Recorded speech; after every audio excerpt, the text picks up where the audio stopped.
టీమిండియాపై Sri Lanka one day series కైవసం చేసుకోవడంపై team India head coach Gautam Gambhir స్పందించాడు.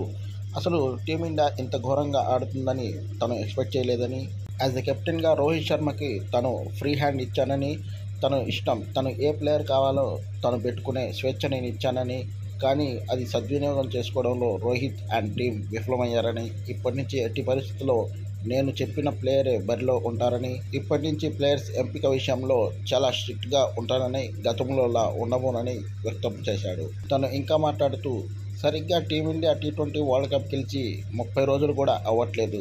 ప్లేయర్స్ అందరూ ఫామ్లోనే ఉన్నారు. అలాంటి సందర్భంలో శ్రీలంక మీద ఇంతటి ఘోర పరాభవం ఎదుర్కొంటుందని నేను అస్సలు ఎక్స్పెక్ట్ చేయలేదని కామెంట్ చేశాడు.